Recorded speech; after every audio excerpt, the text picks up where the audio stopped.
limitations. Limitations can sometimes be very effective at pushing projects forward by making people be more creative, by using whatever is available. Money doesn't always help. Money doesn't make you more creative. Tools don't necessarily make you more creative. Limitations are a good thing. I love limitations. I use an iPhone to try to record cinematic video. Is an iPhone designed to record cinematic video? Not really. But can you record amazing stuff through the iPhone? Sure you can. It's been done. It'll continue to be done. Can you get better results from a cinema camera with a cinema lens and a $100,000 setup? Yeah. iPhone's not going to come close to that. Can you record amazing music if you had the entire Spitfire audio collection? Yeah, absolutely. But that's not going to make you more creative. That's not going to make you a better producer. It's not going to make you a better songwriter. Limitations are a good thing. I think that it forces you to be more creative. So that's what today is all about, limitations. Today I do a run through of a project that is only using stock Logic sounds and plugins, no third-party plugins of any kind. So let's get to it.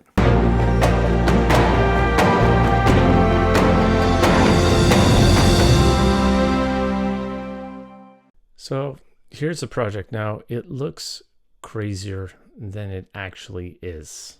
Okay, and the reason for that is if anybody uses Logic, you'll know that when you use their kind of preset stock sounds, it automatically loads up all the aux tracks as well. Okay, auxiliary tracks. So every time I opened up a new sound, it was like, all these different like reverbs and all kinds of stuff. I left everything as is. Normally I would clean everything up. Normally I would never use that many reverbs and aux channels, but just for the sake of this demo, to give you an idea of what you're able to accomplish with only stock sounds with Logic, I figured, hey, I'll just keep it nice and simple. So it looks more complicated than it is. So really, we just have these are the actual individual tracks that I created, and the rest are all aux channels. They were all, like I said, aux channels that were created with the presets through Logic. I didn't create any of these, with the exception of this one, which is just the stereo delay, which I use quite a bit. And on the master channel, normally I would use ozone and do a little bit of limiting and a little bit of EQ, but that kind of goes against what this particular video is all about, which is all about only using stock sounds from Logic for everything. There are no third-party plugins anywhere in this project, and that's what it was all about. So I just threw a little bit of EQ and a little bit of a limiter, again, the stock EQ and stock limiter from Logic on the mix bus, and that is it. So I'll go through the sounds. So I always talk about finding a catalyst, finding one sound that's going to kind of give me something. Now, I am going to be brutally honest, I had a very difficult time with this project because I was, reaching for all of my favorite libraries. Where's my Noir piano? Where's my Battery 4? Where's my, Spitfire Tundra Neo, and my Spitfire percussion, Hans Zimmer percussion, all these favorite libraries that I'm so used to using. So this was tough. This was a tough assignment, but I figured, hey, I gotta practice what I preach. So I came up with, I believe this was kind of the first track, which was out of the processed piano patches. So normally, I'd go with like a felt piano or something like that, which I find typically is the best for cinematic kind of ambient stuff. but I'm not really too crazy about the piano sounds that are Logic, so I went into the processed folder, processed piano, and it just, randomly kind of went through, and I found this one that's called Below the Dark Surface Piano. Okay, that sounds kind of cool. So this was the catalyst, and this is kind of what set the tone for the rest of the piece. So I'll just play a little bit of that.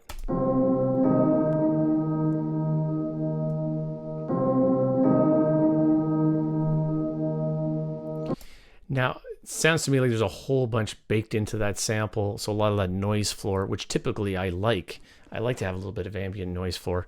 It was a little bit too much. Maybe there's a way to tweak that, but it sounds to me like it's baked right into the sample. Normally I would, if you're using a Native Instruments library, noise floor and all that kind of stuff, you can control all that. And I like to bring that down so it's there just a little bit, because it does add a little bit of like realism to your mix. So anyway, that was the first track. And I think where it started to kind of turn into something was in the cinematic. Cool. Surprise, surprise! I went to the cinematic folder. I didn't have any of these, by the way. I have to keep downloading all these. So, shows how often I use the stock Logic sound. So I was really digging around here. I went to the Moments folder and came across something called Focus, and I threw a little automation in there just to sneak that in here. So let's listen to that.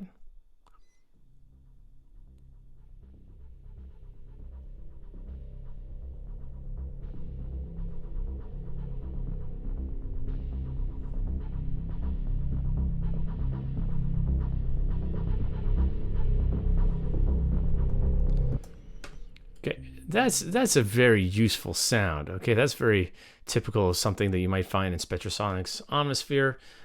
You might find a sound similar to that in, the Spitfire stuff in their, their Brunel loops.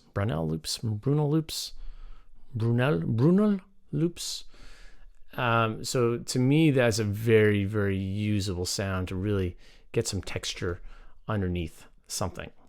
Okay, so that kind of set the tone. Then I brought in another processed piano. This one's called Parallel Earth Piano. So let's listen to that.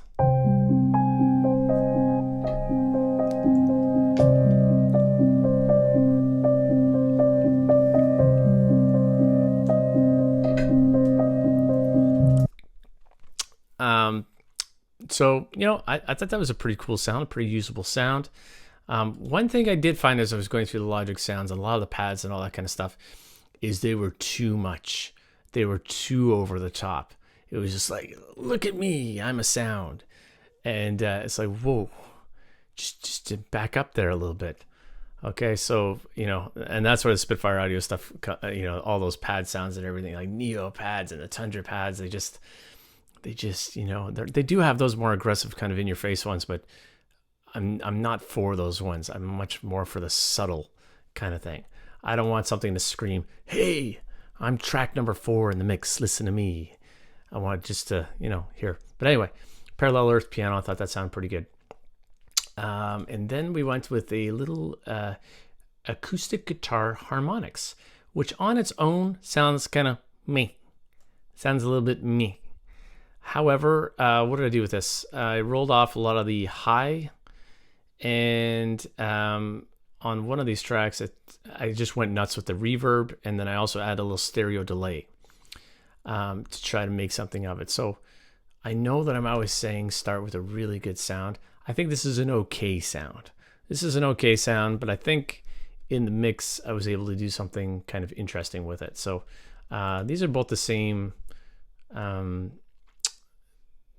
sound. So let me, I'll just play this one for you. I think I might have snuck this one in here too. Yeah, a little bit of automation. I like to do this, and when I'm automating stuff and bring them into the mix, I always try to automate them not at the same time, so they're coming in at different times.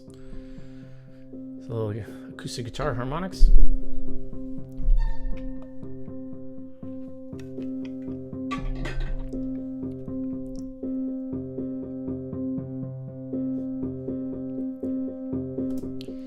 Almost got like a bell kind of a sound to it. But again, within the context of the track, I think that works all right. And then I got that same sound right here, so but just a slightly different part.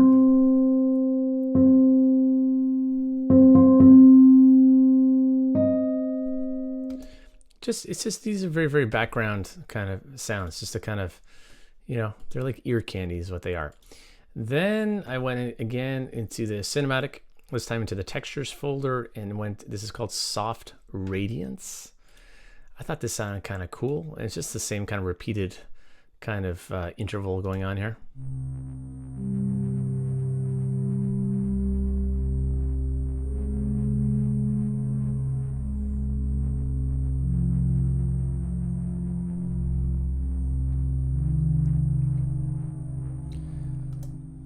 It sounds pretty good, pretty good.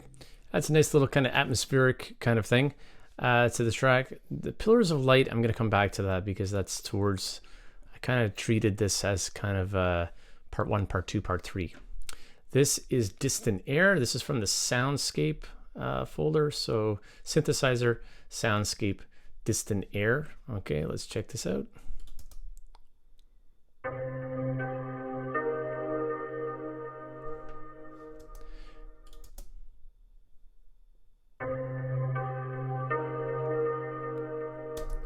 That's it. Okay, there's not much going on there. In fact, I had repeated that same kind of part throughout this whole track, and I found it was too much. So I went in there and I deleted a bunch of the notes because it was too much. Sometimes less is more. Then we have synthesizer, soundscape, stratosphere. Okay, let's listen to that. I think this is like literally one chord to just kind of like thicken up a little bit of the bottom end.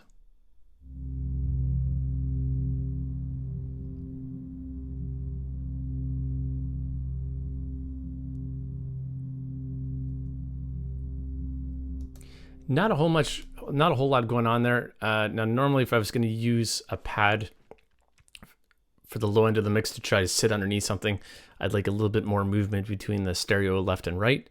But I could probably mess around with that. I could, you know, you could filter it. You could mess around with the stereo image of that. I mean, there's lots of stuff that you could do. But anyway, just a little bit something to sit underneath. And then, yeah, let's skip ahead and I'll come back to these parts afterwards. This is synthesizer plucked metallic strings. Again, as you can see, anyone who uses Spectrasonics Omnisphere is saying, you know, I'm trying to find sounds that are similar to something to what I would use in Omnisphere. So let's check this one out.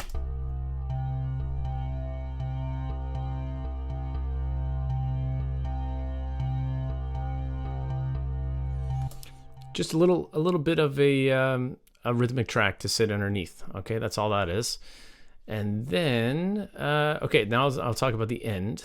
Okay, so I brought, so I have kind of this part. I'm going to play it for you. So it kind of sneaks in, and then there's kind of like a middle part where things pull back a little bit, and then I kind of go for a more kind of intense finish. So I always try to evolve my tracks from beginning to end, just to make them interesting so that you're not bored of listening to the same thing.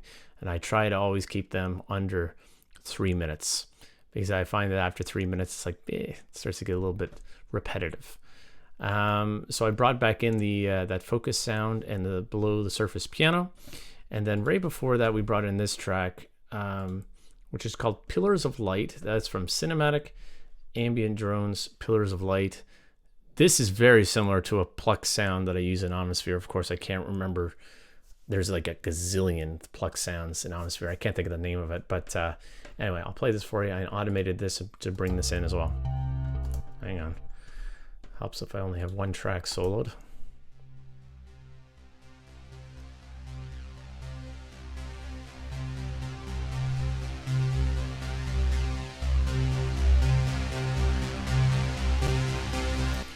Almost sounds like, you know, something from Omnisphere that I was using, like the arpeggiator, but that's just played just octaves again, just like a build up to the end. And if I wish I could think of the name of that sound. Anyway, if you're watching, you'll know what it is. And then I was just trying to thicken up the end. This one is plucked retro pluck. Okay, which kind of goes in with the Pillars of Light. Let's listen to that.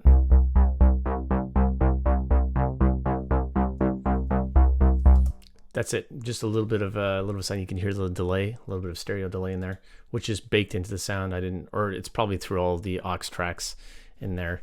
You could probably find it in there, but I didn't process it in any additional way. And then I was trying to, now this is where I would really try to reach for the Spitfire percussion and the Hans Zimmer percussion and get some big thunderous thing. And I just don't think you're going to find that in Logic. So instead I have this.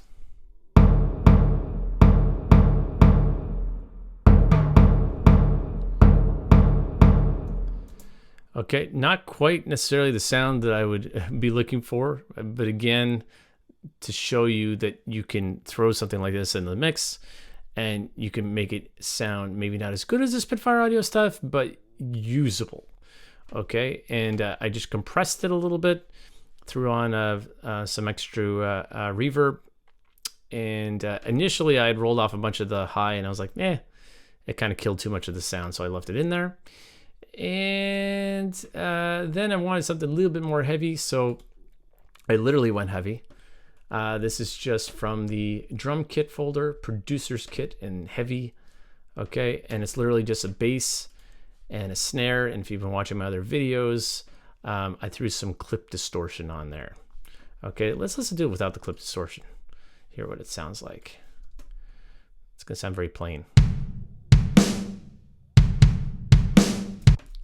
That's it. It's just the same part, cut and paste, and now let's do the clip distortion.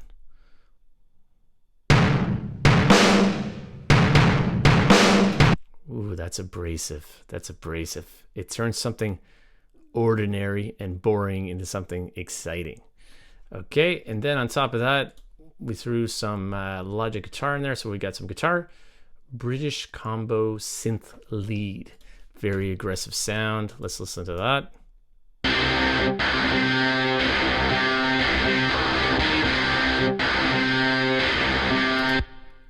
Again, crazy, just nasty, dirty guitar. Okay, and it so when you put that all together, it starts to sound. Now, sometimes you listen to individual parts, and you know, you listen to the sounds on their own. And they're like, you know. Some songs, some very, very famous songs have been made that way. Sounds that Another Day in Paradise. Listen to Another Day in Paradise. The main sort of sound that's been used by that. We're talking about Phil Collins, by the way, going way back. And there's a sound that's used in that. It's like the main sound. And I can't stand that sound. And yet, when you listen to the track is fantastic. But seriously, by the way, it was a fantastic album. Phil, what can you say? If you can write as many hit songs as Phil Collins and create as many hooks and melodies, then you let me know. So yeah, check that out, and you'll know what sound I'm talking about. If I listen to that sound on its own, it's almost like vomitous. It's so aggressive. It's abrasive, and I don't like it. But within the context of the mix, it sounds awesome, and that's just the way it goes sometimes. So that's it, my friends. I'm going to play you the track, and we'll have some final thoughts. And you can let me know what you thought of my only Logic stock sound project. I would encourage you to create something like this within whatever DAW you're using. It doesn't have to be Logic, but a project that's only using all of the preset sounds, no third-party plugins at all. It's a challenge for all of you out there. And then share your work. I'd love to listen to it. Speaking of listen to it, let's listen to this right here, and we'll have some final thoughts. Here we go.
So there you have it, my friends. I think that hopefully I was able to prove that you can still create something good, cohesive, something usable, something that conveys emotion by using, a $300 program. I don't even know how much Logic is these days.